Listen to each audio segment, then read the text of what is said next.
worldwide. We are on, I'm not going to name the platforms because of the algorithms. They might dissuade people from watching. But there are seven platforms this morning that we're on. One over here where we have a chat. Good morning, guys.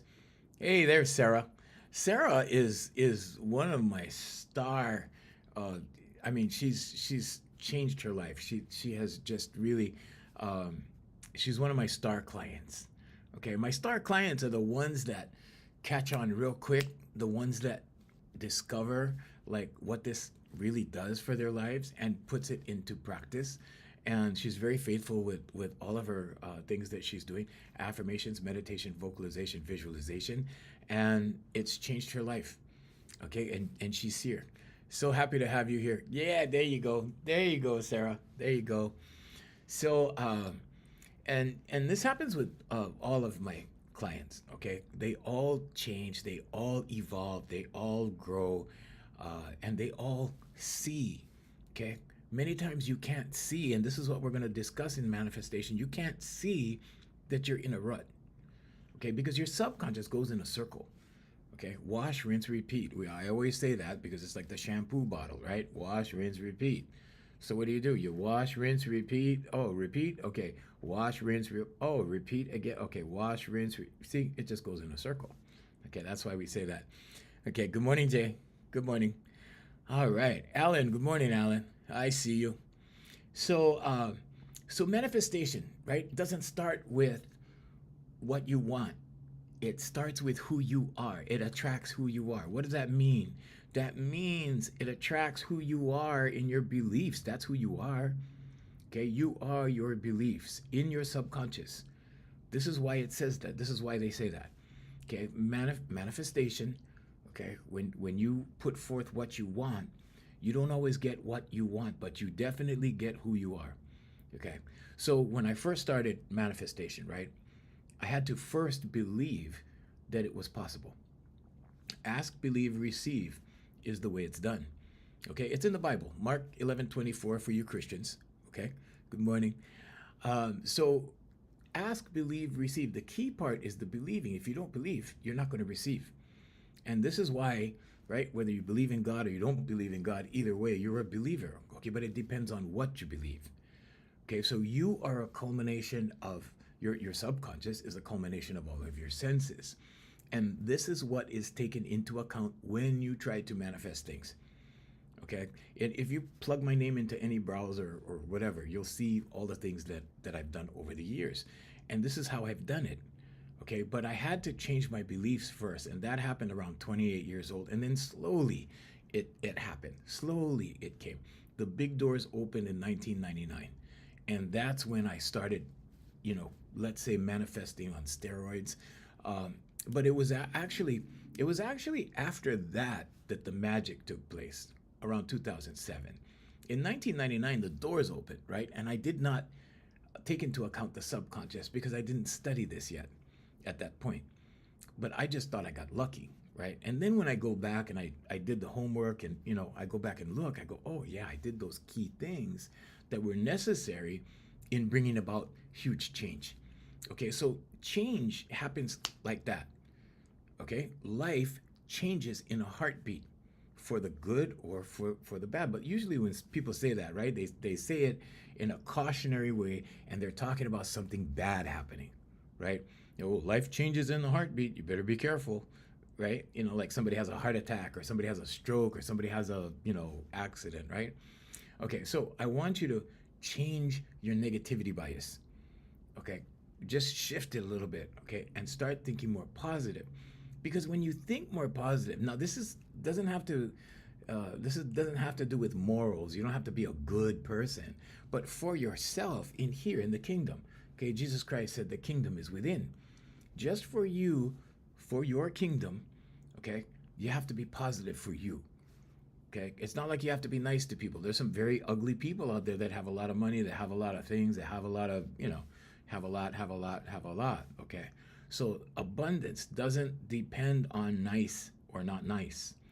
Okay, abundance depends on how you think and what you believe.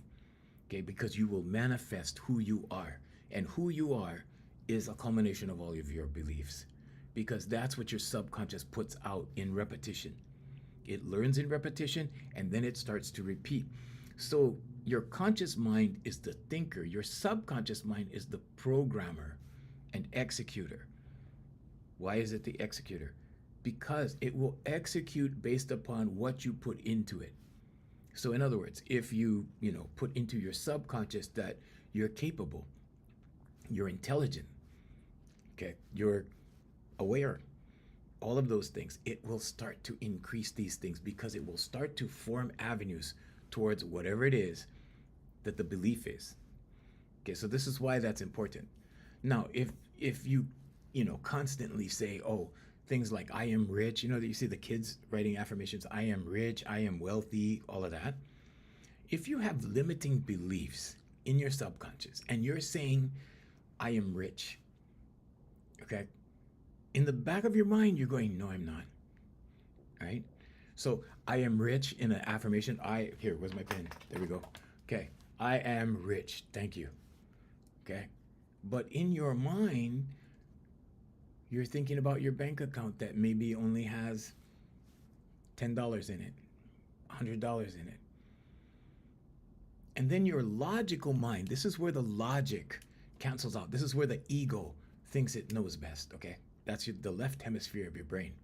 This is not about politics, okay? Just so you guys know, all right? Right and left brain, okay?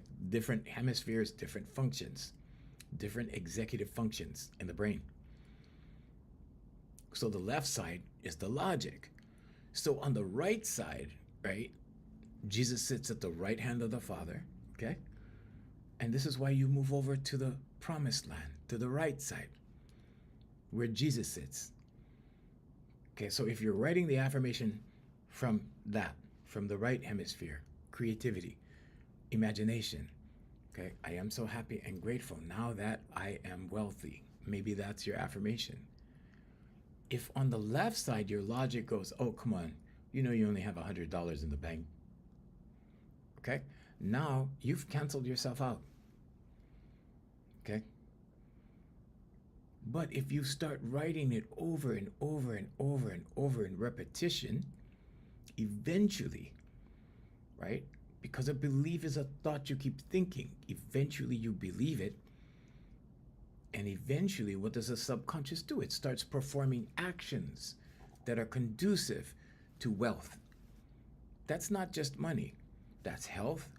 That's decisions. And then you start making decisions like a wealthy person. Okay, so think about it. How would a wealthy person make a decision about health? How would a wealthy person make a decision about abundance in general?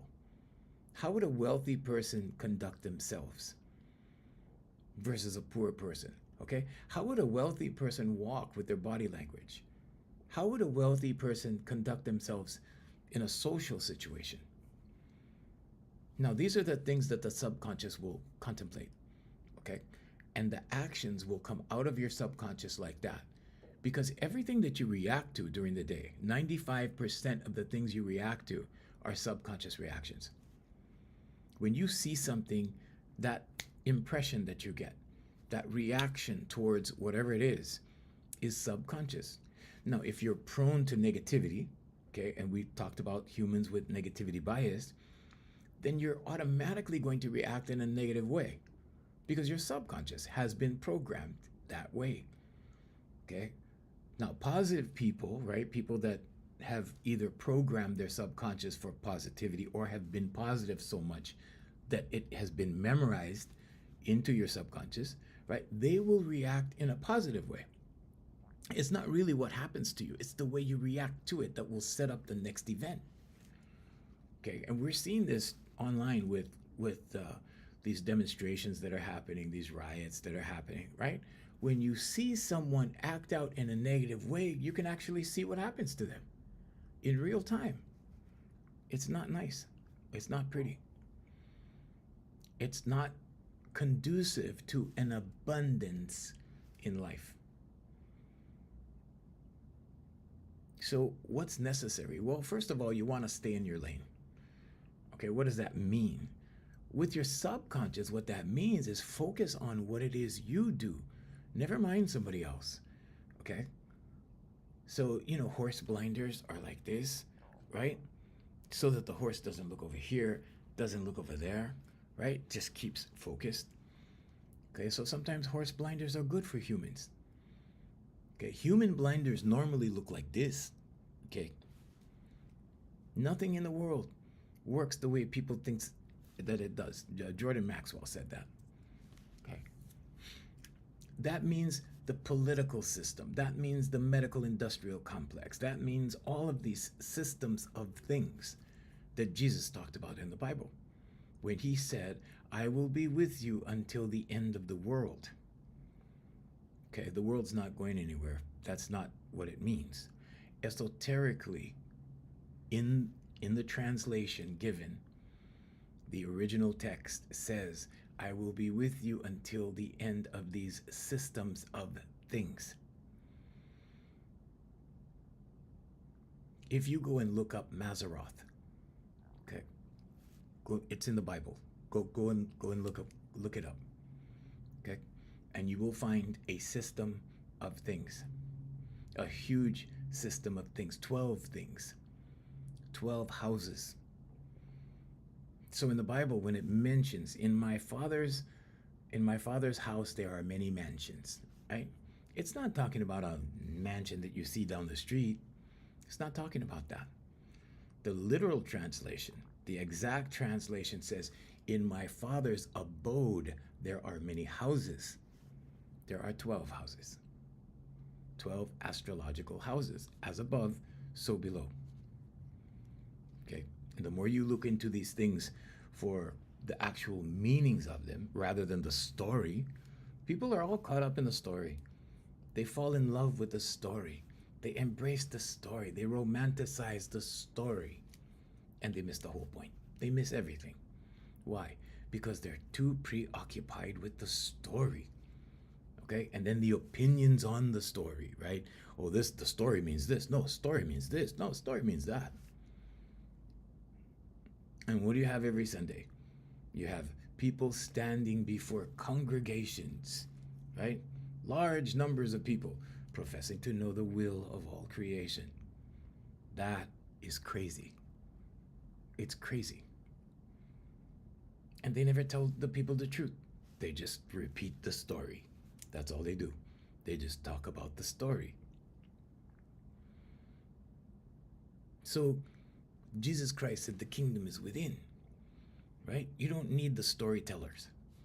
You do not need the storytellers. You need to go in here. You need to close your distractors. And you need to feel the essence of all that is. Praying is speaking to God. Meditation is listening to God. You have to do both, okay? Ask, believe, receive.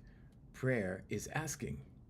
When you believe in what it is you're praying for, or you believe it's possible, or you believe that you can attain it, whatever it is, then you will receive.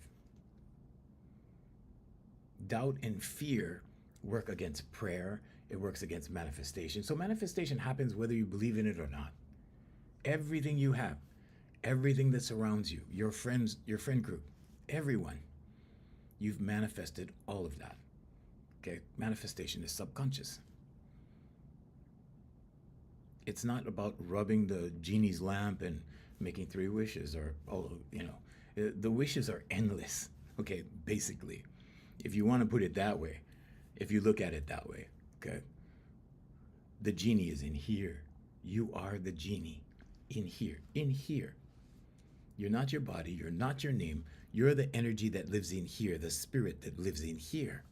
That's the magic. If you really want to see a miracle, just go into the bathroom where there's light, turn on the light, look in the mirror, there's your miracle. The power is in here, okay?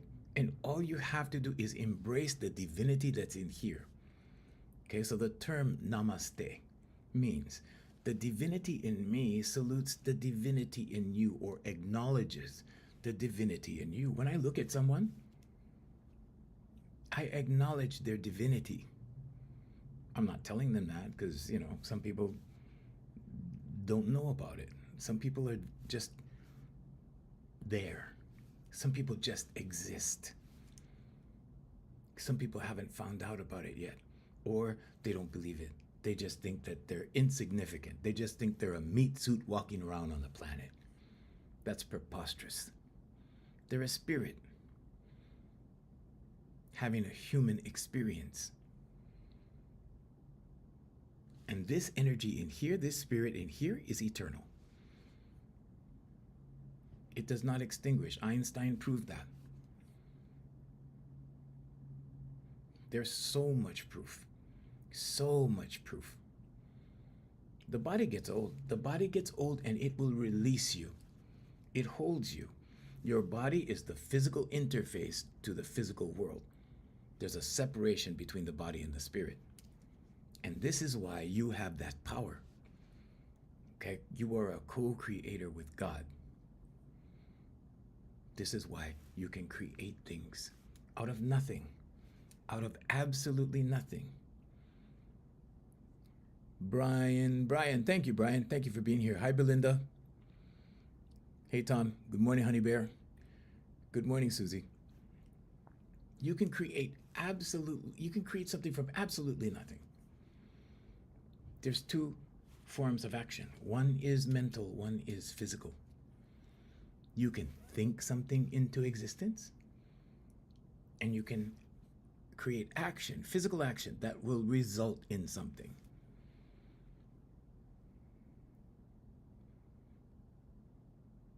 When you think something into existence, you have to use applied focus. You have to apply focus, concentrate. You have to use concentrated focus. And today it's becoming more and more difficult. Why? Distractions. You're being pulled over here, pulled over here, pulled over here, pulled over here. You're being pulled all the time like this. Oh my God, oh my God, oh my God. You're being pulled out of your own spirit into another reality. So you can consciously say, I want this, I want that. Oh, that's a beautiful car, I want that. I didn't get the beautiful cars until I started choosing. I had to make a choice. I had to choose it. We went through this story before, but for you newbies, you guys that are just joining us, okay? I had to make a choice, and the choice was to defy everything I was conditioned into in the beginning, in childhood. And that was, when you buy a new car and you drive it off the lot, you lose all this money, right? You suffer losses. Okay, that's a limitation. That's limited thinking. That's scarcity. Okay, it's not abundance. So there was always this fear, right? Like, oh man, I can't do that. That would be stupid. Okay, it was also a judgment call, right? Because if you do that, right, you're losing money. If you lose money, you're stupid. You're foolish. You're a fool. Only a fool would do that. And you know who is saying that? All the poor people. All the poor people going, yeah, look at that fool. He's got a brand new car. The idiot. He's driving off the lot. He lost money, right? And then these guys are driving around in beaters. You see? You see? Since 2008, all I know is I always have new car smell. Okay, and the cars just keep getting better and better, better, better. Because life keeps getting better, better, better, better. Why is that? Because I believe that. I believe in better. I believe in progression. I believe that next year is going to be better than this year. And this year, right, this year is going to be better than last year. The following next year is going to be better than this year. Okay? But you have to condition your subconscious first. Okay? And this is what people don't understand. It's not like you can just write an affirmation for a couple of weeks and then boom, there it is. It doesn't work that way. It's not magic. Let me show you. Okay, so this is one I keep around because it's one of the most recent ones that I finished. But I have like 12 of these in storage. Okay, so these are affirmations. Okay? It's not journaling. Be careful if you journal. Okay, if you're journaling about drama or bad things that happen, you're putting that in your subconscious. Okay, so only journal about your successes, the good stuff. Okay, now logic, the people that work out of the left hemisphere of the brain, okay, logic will tell you, well, you have to write about both. No, you don't. Why would you want to remember or create patterns out of negativity, out of bad things that happen? Doesn't make sense. Only write about positive things that happen if you're journaling, okay? If you're telling the story. Otherwise, you're telling a story of failure. Otherwise, you're telling a story of bad things, and you're going to attract more bad things. Okay, how does that happen? Well, if you write a bad thing and it goes into your subconscious, right? A belief is a thought you keep thinking. If you keep thinking about it and you write it and it goes into your subconscious looks for ways to make it a reality. That's what I mean by attract it. It's not like a magical frequency that pulls things in. Like it's not that. Your subconscious creates bad body language.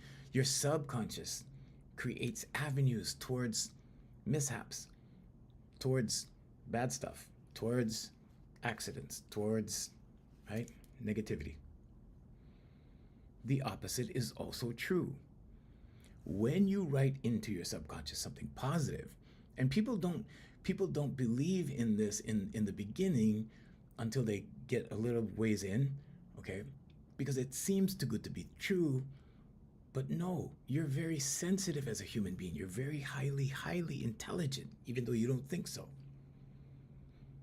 The ones that think they're really intelligent, they're normally coming from the left hemisphere of the brain, and the ego lives there. Okay, so be careful. Because the ego always thinks it knows best. And these guys keep hitting the wall, and they can't figure it out. You know why they can't figure it out? Because the how is God's job, but they're trying to figure it out. Okay, and what happens in that instance? The subconscious takes you in a circle. Wash, rinse, repeat. Because you're trying to figure it out. There is no figuring out. But logic tells you, no, this is the way it's done. It's done like this. But when you surrender the ego, okay, you don't kill the ego, you don't get rid of the ego, you subdue the ego, you quiet the ego down, okay, you mellow out the ego, however you want to say it. You push the ego in the background. It'll come out from time to time, and that's okay. It's just not okay to let your ego run your life, okay? That's crazy. That's insanity.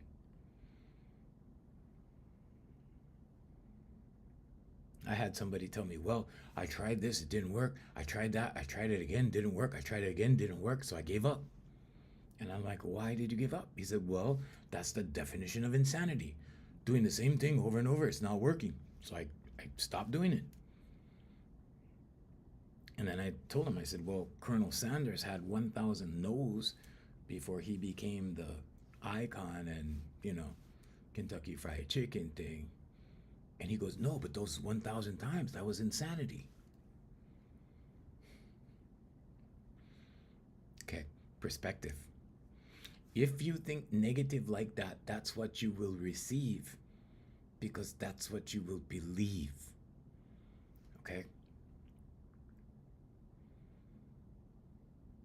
How long do you have to go with something not working in order to change course? And I'm sure Colonel Sanders didn't do the exact same thing all those thousands of times.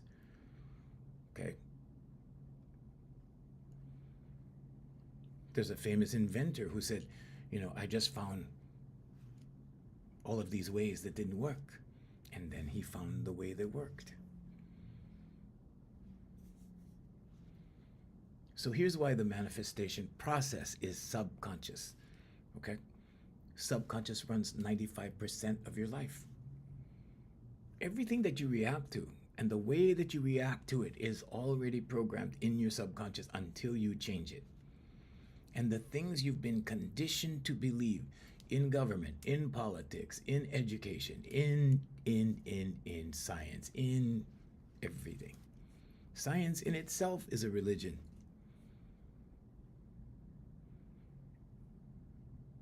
All of these things you've been conditioned to believe. Okay? Along with breathing, habits, emotional feelings, all of this. It's in your subconscious. What are you going to get? What are you emotional about? What triggers you emotionally? Those things are all in your subconscious.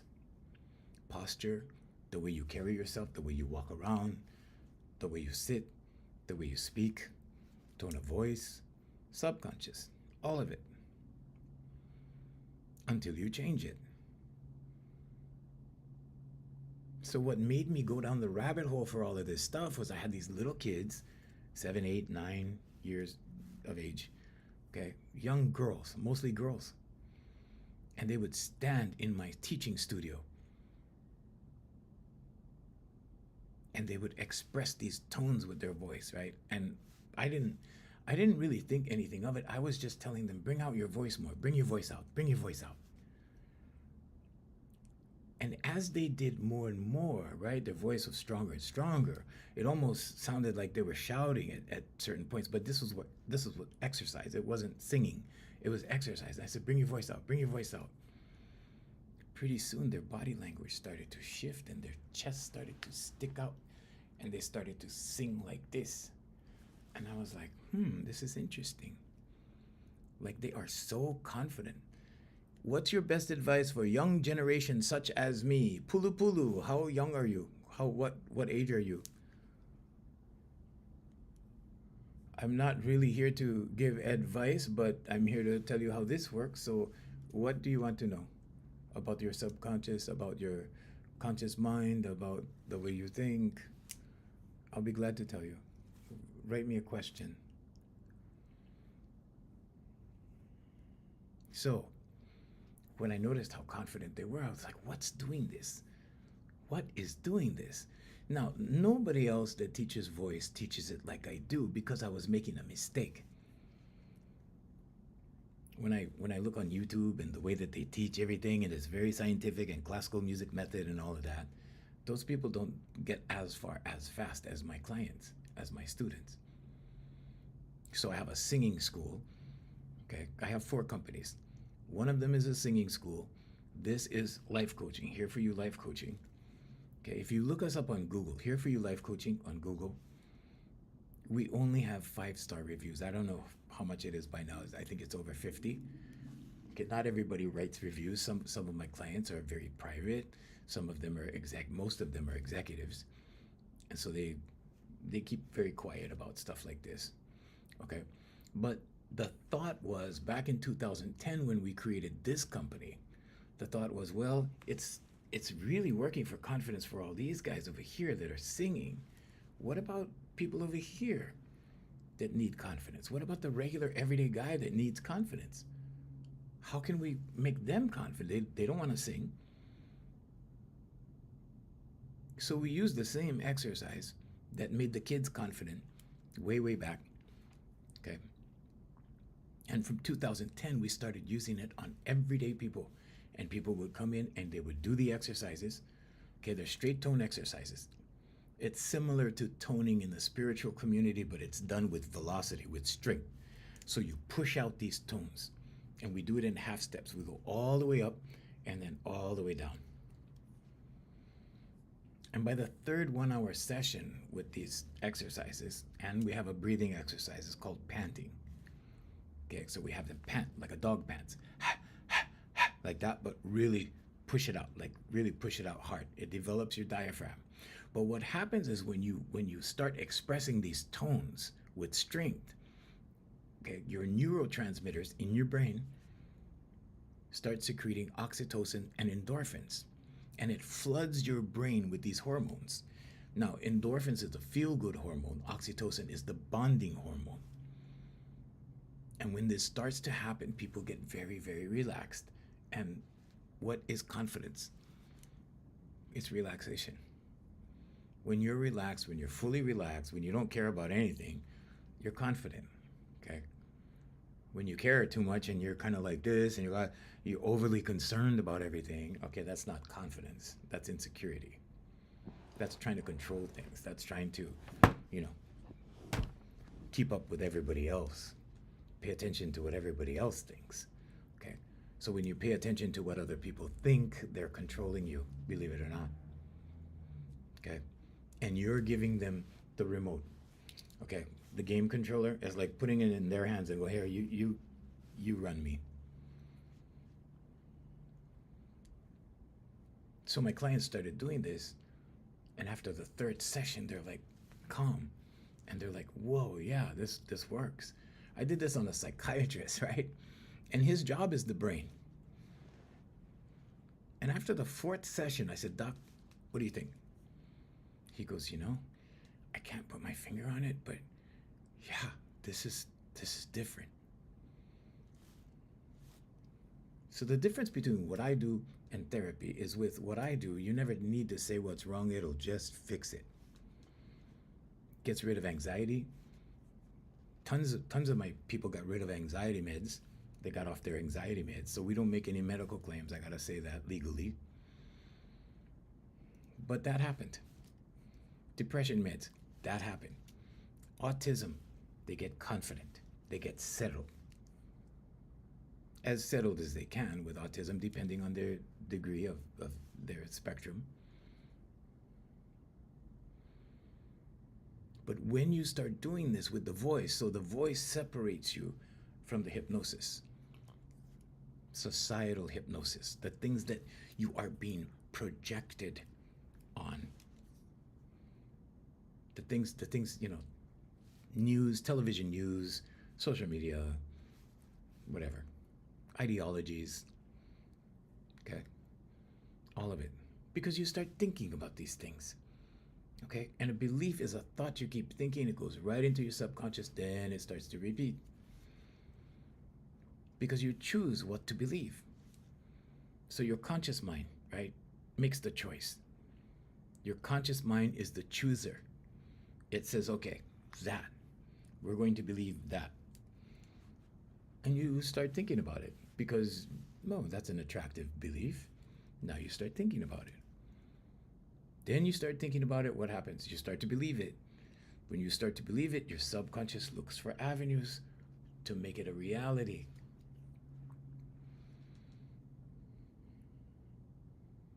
Most of my clients in the on the life coaching side are executives. Executive coaching. Okay, we created smaller half hours for regular people, people that don't have those kinds of jobs, because they pay more. So we have half hours to make it affordable for the rest of everybody, right? The kids do a half hour. The amazing thing that happens to our kids, okay, because most of them come in for singing.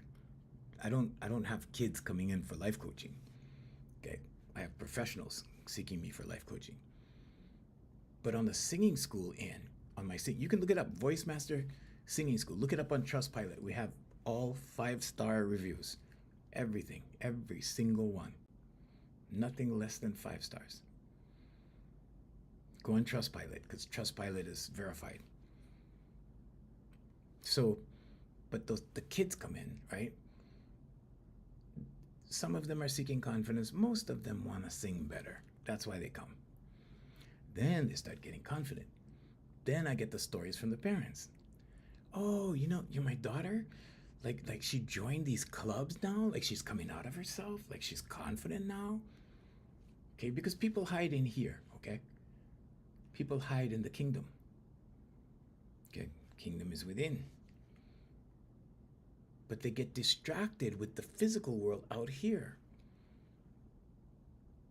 When you get distracted out here, it gets kind of spooky sometimes. It gets fearful. and you retreat in here and you stay in here. Why? Because it looks spooky out here. It's comfortable in here. Okay. And some people stay in here for years and years and years. Some people never get out. They never come out of themselves. But these kids, when they start to become confident in the voice school, it's amazing. Their grades go up. Okay. Their social activities increase. They join clubs in school.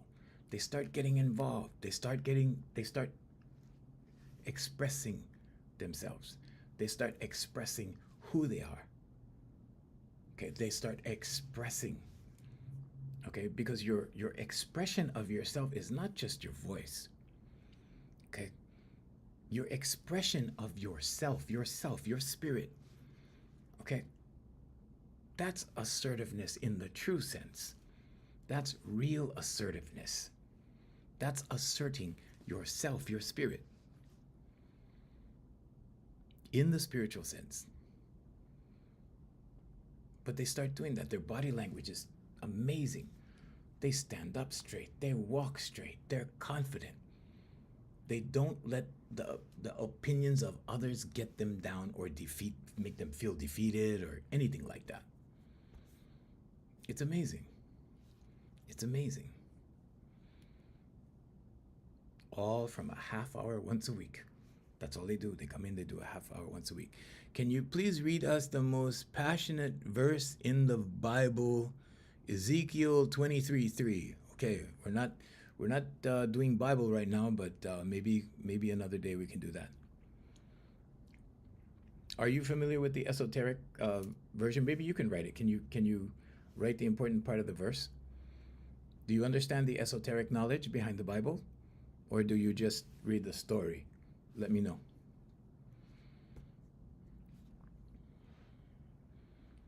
So programmed responses come from your subconscious. The way you respond to things becomes a habit. Okay, so can depression become a habit? Yeah. Why? Because your subconscious learns with emotion. Okay, if you're depressed, depression is an emotion. It's the way that you feel. Okay, that goes into your subconscious. A good friend of mine, this girl I was dating for a long time. I was dating this girl for 5 years. And she came down with a cancer diagnosis. And the doctors decided to give her medicine. She was never the same. Never, ever, ever the same.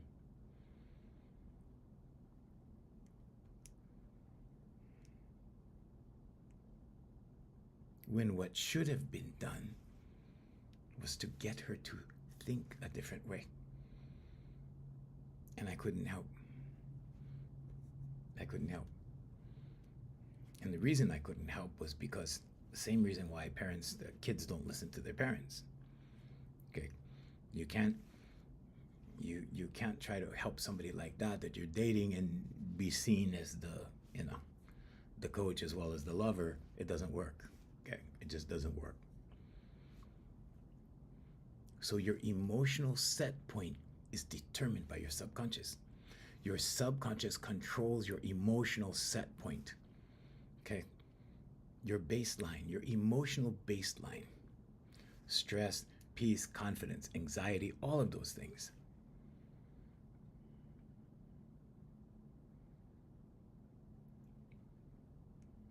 Yeah, so Leckerman, do you understand the esoteric meaning? Or are you just reading stories? Let me know. Your emotional baseline influences the choices that you make. Thank you. Thank you, thank you. Hey, Wolf Dog. Nice to see you, Wolf Dog.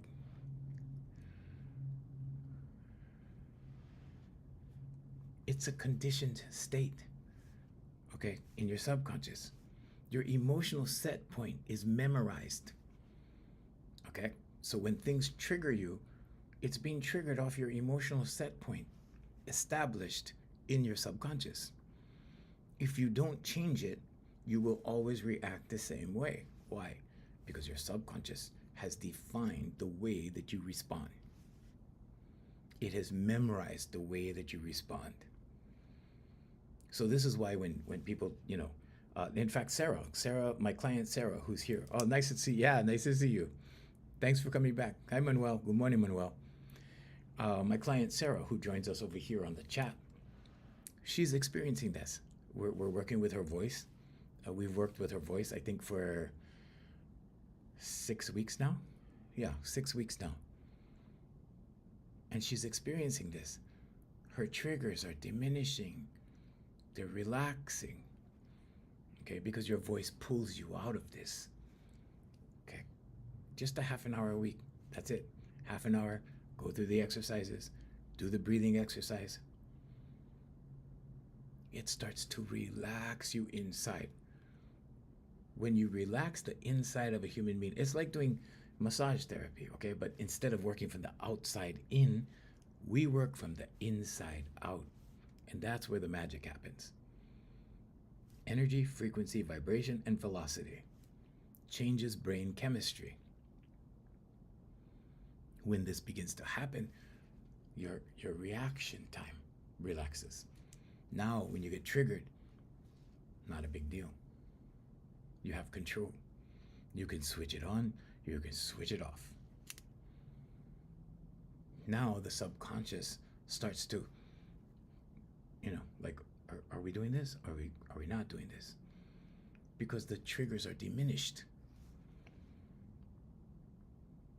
So there's 4 pillars: affirmations, meditation, vocalization, visualization. So the affirmation, the vocalization part, okay, that's what pulls you out quick, very fast, relaxes you. But you still need to do the affirmations, the meditation, and the visualization, because that will reset the alignment within your subconscious. Okay, and you need alignment between the conscious, subconscious, and superconscious. The superconscious is consciousness or God or source.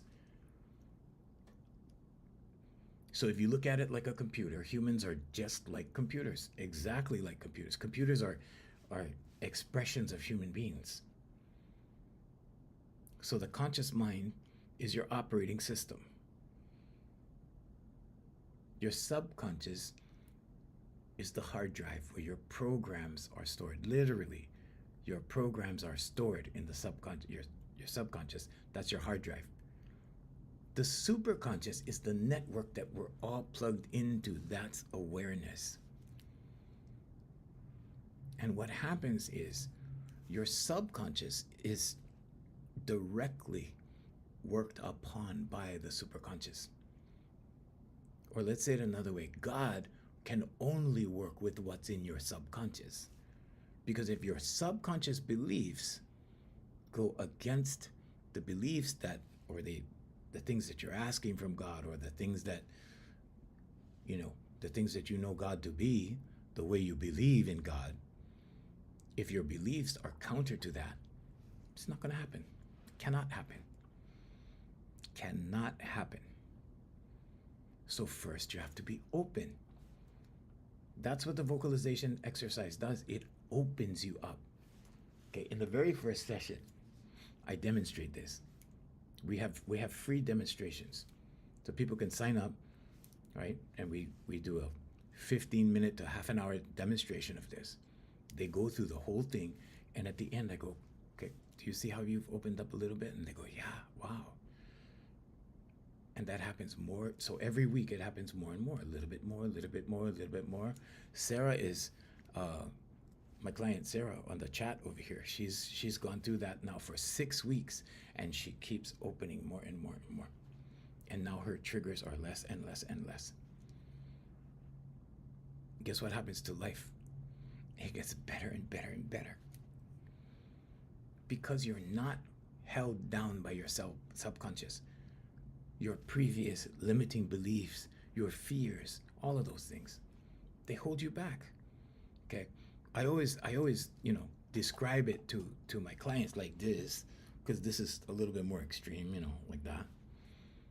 But that's what it is. Those are your demons. It's your subconscious. It's your previous programming. Trauma is previous programming. whatever habits you have, based upon how you feel, based upon how you believe, is what's holding you back or what pulls you back. More confidence and less triggers. Yeah, Sarah, that's Sarah right there. Yeah, she's much more confident and less triggers with the vocal exercises, and it's getting better. Is it getting better, Sarah? I don't want to speak for you. But anyway, but yeah, that's Sarah. So this is science. This is not woo-woo. This is not, some spiritual thing where you light the candle and you pray to the pray to whatever, like to the universe, whatever, and solve your problems. No, this is something that you put effort into. This is something that you do with what you have been given. You've been given a voice. You've been given a brain. You've been given a subconscious. So manifestation is your subconscious. That's it. Thank you, thank you. Thank you, Jay. So when you start looking at it like that, then you can ask the question, what do I believe? What am I believing? Am I believing in less than? Am I believing in lack? Or am I believing in abundance? Okay? Education takes you from here, squeezes you like this and go, okay, this is your lane right here. And most people only operate from here after that, right? Because this is what it takes to be the doctor, the attorney, the whatever it is, okay? But you need to go outside the box. And the reason you need to go outside the box is so you can look back into the box in real time. Because human beings are the only beings that can observe themselves in motion. Right now, my subconscious is listening to me speak these things to you. It doesn't know if I'm talking to me just by myself in my office or if I'm talking to you. It cannot discriminate. It does not know. Yes, it does. It's psychology. It is a science. So, yeah. Manifestation is subconscious. Yeah, if you want me to send the documents to you, just message me. So it's not woo-woo. Sorry about that, James. You need to do your homework. Whatever you put into your subconscious looks for avenues to make it so. Okay, this is why affirmations work. Okay. Your kingdom is in here. Jesus Christ said the kingdom is within. Everything you need is in your kingdom. Everything you need exists in here, not out here. Okay? The universal law of correspondence says that everything in here will produce things out here. So when you look at someone's desk, for example, I always use that example. If you're in an office, look at people's desks. Is it organized? Is everything orderly? Then they're orderly in here. They're orderly in here. Is it chaotic out here? Is their car messy, chaotic, things thrown around? You know, when people give you a ride, you see things like that. It's because that's the way they are in here. Okay, so you manifest everything that you have, everything that you're surrounded by, your friends, what you read, okay, your diet, you have manifested. Because beliefs are thoughts you keep thinking. When you think about it, it becomes reality for you after a while through your subconscious. Hi, Crystal. Good morning. Welcome. So people that tell you that, manifestation is this, mystical thing. It's not so mystical. It's a human thing. And every single human being does it whether they're aware of it or not. It's not something you believe in. God is something you believe in. Okay? You could say God, you could say source, you can say universe. Those are the things that you can believe in. There is a universe. Okay. I'm here to tell you that God is real, but God lives in here. God lives in you. Okay. And it's these collective actions that we produce that give us results. So the subconscious tree, okay, the roots of the tree are your subconscious core beliefs, which affect your paradigm. Your paradigm is the trunk of the tree. The trunk of the tree, your paradigm, based upon what you believe, the roots of the tree, is your attitude towards life. Okay? It's the way you see the world. It's your outlook, your worldview. That's your paradigm. Based on that paradigm, it creates your actions, the fruits of the tree, your actions. And the fruits of the tree turn into results. So can you just change the fruits? Sure. You can just do a complete different action and get a complete different result. But if you want lasting results, let's say you tried this action, oh, it's a good action, and it got good results. I want to do it again and again and again. Then you have to commit it to your subconscious. Affirmations, meditation, vocalization, visualization. At that point, it becomes a program. And the beauty of that is that you don't have to put too much thought into it. You can let it run on autopilot. And you only have to change it once, and then the rest is maintenance. Just maintenance. If you don't do the maintenance, guess what happens? It goes back to the old program. Your initial program is birthed through 7 years of age. You're not even a part of consciousness until you're 7 years old. So all these little kids that you see under 7 years old, they're not a part of consciousness yet. They're still downloading information. Once they get old enough, by 7, okay, so if you have little kids, give them good experiences, give them healthy experiences, be nice to them, be kind to them, and they will turn out like that, okay, because humans are conducive to their environment. You become like your environment. This is why when you move to a new town, right, you see people that you think are cool, you start hanging around with them, you make friends with them. Pretty soon you start talking like them, you start using the slang words like them, okay? And then you gel with them. Now you become like them. So sometimes if you want to change your life, you want to really severely change everything, or a lot of things, change your environment, okay? Change your environment. It's not always easy to do because you can't just get up and move sometimes. You can't just go to a new town sometimes. I had this client who was with me years and years ago. This was back in, maybe about 15, 17 years ago, something like that. And she was very, very bright and very, very intelligent.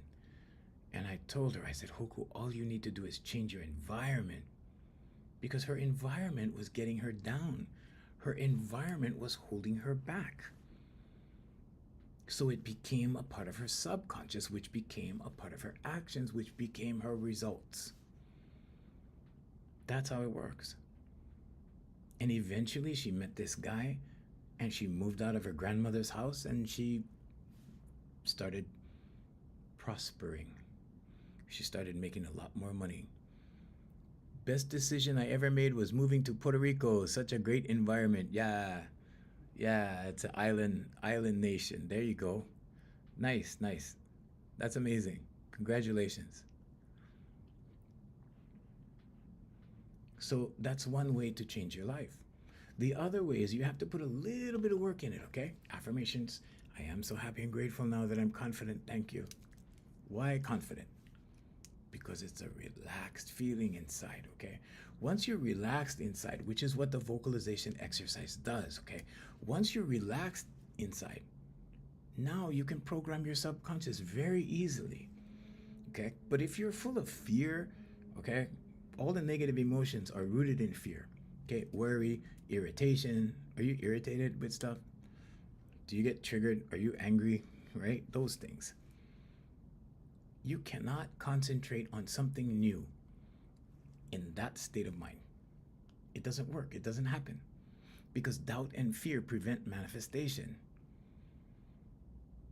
Because you can say, I am wealthy, or I am so happy and grateful now that I have more money, or whatever it is, right? I would choose an amount. Okay, I wrote up to $5,000 affirmations and I kept getting them all the time, and then I just gave up because I had nothing to prove anymore. So what I'm saying is, before you do that, you have to be clear in here. The vocalization exercise provides clarity. You have to have clarity before you start rewriting the script. Okay? But your life is your movie. You are the director. You are the producer. You are the writer. Literally. Write your movie. Okay? I am so happy and grateful now that I live at, write down the address. Write down the neighborhood. Write down the complex, whatever it is. Maybe it's a zip code. Maybe it's an area.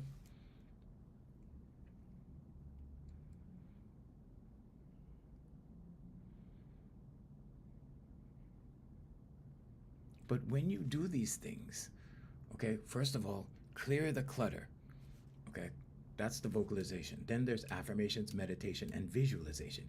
Visualization is you have to see yourself there.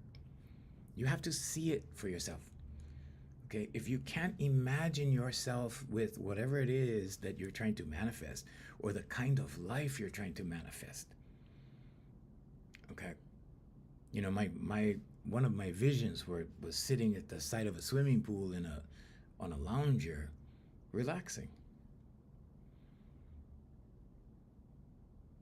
I don't have a swimming pool, and that's not a part of the plan for me, but I'm very relaxed. Very. But it's because I designed my life this way. People are unaware that they can design their life the way they want. But if you live a reactionary life, you're reacting to things that other people put in place. Okay, so there's man-made, there's God-made. You are God-made. And you're in this man-made world, and it's dictating these things to you all the time. And it says, you should do this, you should do this, you have to be like this, you have to be a certain weight like this, you have to look like this, you have to be like this, this is cool, this is uncool, this is good, this is not good. Okay? You just need to focus on here, in your kingdom. You are the king or queen of your kingdom. When you focus on that, when you close your distractors, okay, when you start to feel the expansiveness of all that is, you will get the answers. They will start to come. But before you get the intuitive answers, you have to be clear in here. You have to be relaxed in here. You cannot have tension in here and expect to feel the intuition from God. It doesn't happen like that. Because when you're troubled in here, it's exactly what it says, troubled. Okay? And troubled is not a part of clarity. Troubled is not a part of a smooth, orderly, organized existence. Okay? And Jay's over here, and she's going to scold me pretty soon because I'm about to go overtime. So we will see you tomorrow morning at 7 a.m. We're on 7 platforms right now, so we'd like to let go of our Streamlabs